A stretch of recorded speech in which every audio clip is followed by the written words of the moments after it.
China's revolution cost investors $3 trillion. So why aren't they running scared, even as authorities rip up the status quo for tech, education and other private enterprise, drawing comparisons with Mao Zedong's Cultural Revolution in the process? Some of the biggest names in asset management say it's still a good time to invest. They say recent regulatory moves were necessary and overdue, and China's growth story remained attractive. The case for China in the long term is intact, said Luca Pao, chief strategist for Pictet Asset Management. The firm is an arm of Swiss private bank Pictet Group, which has $746 billion assets under management. Pictet isn't alone.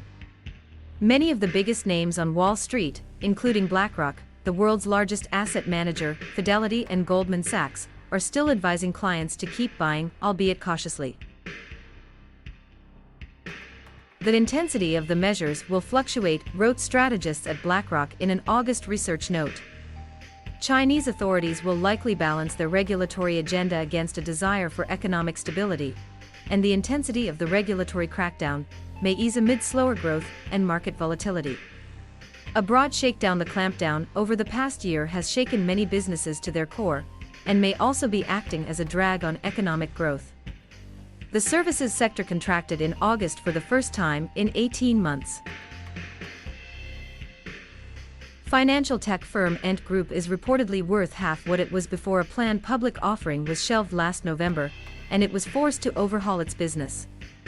Shares in ride-hailing company Didi have failed to come close to their IPO price after Beijing began probing the company earlier this summer. And wide-ranging rules unveiled in July essentially shut down China's $120 billion for-profit tutoring sector. The MSCI China Index, which tracks large and mid-cap Chinese companies, has fallen more than 13% this year.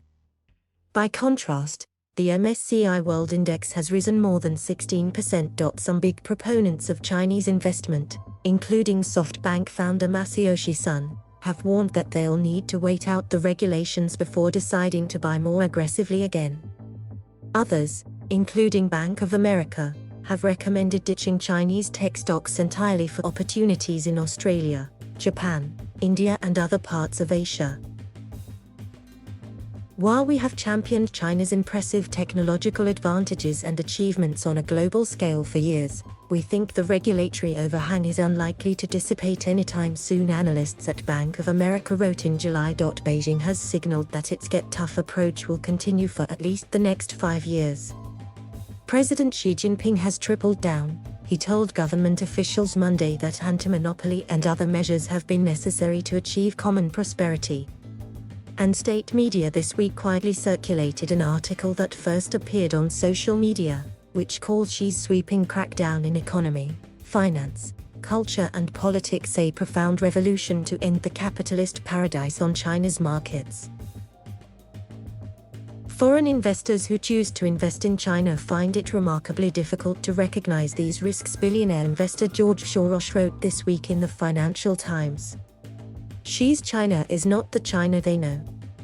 Soros wrote that Xi's version of the Communist Party has acted as an updated version of the one helmed by Mao. No investor has any experience of that China because there were no stock markets in Mao's time. A model for the world to follow, Pictet's Paolini, though, isn't worried.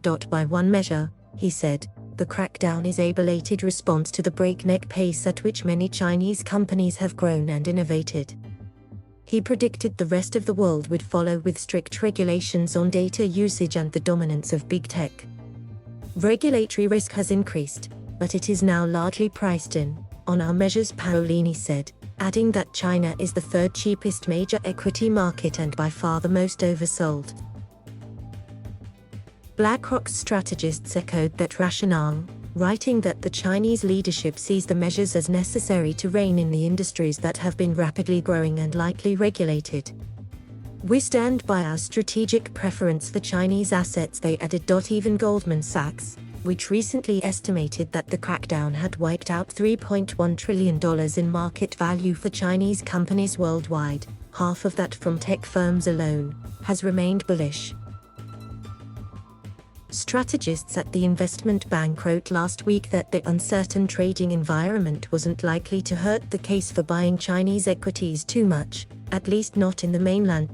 Companies that list overseas may be in for a rougher time, as US and Chinese regulators alike have been squeezing firms that list in New York. Even then, though, the Goldman analysts pointed to long-term value for those companies. They just want to wait for more regulation clarity first. China has strong economic and earnings growth potential in a global context, the strategists wrote. The bank acknowledged in a July research note that stocks have taken a significant hit from the crackdown, adding that some of its clients have even asked whether Chinese markets have become uninvestable.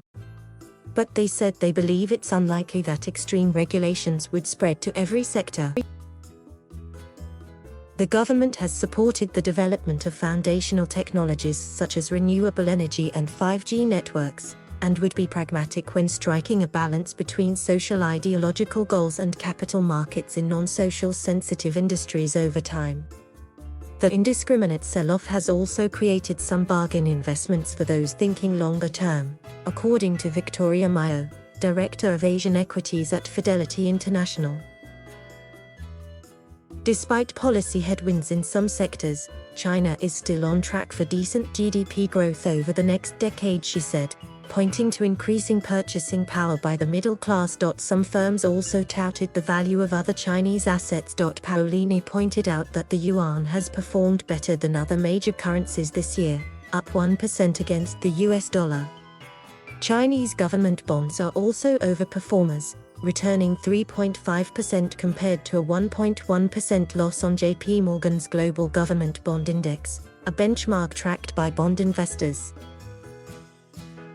Clearly, China remains fully investable for foreign investors, he added. Caution is still needed, the Goldman analysts said, though, that any investment needs to be tactical. Media, consumer services, education, retail, transportation and biotech could be at risk of further regulatory backlash, they added, given Beijing's focus on solving what it sees as social or cultural issues caused by those industries.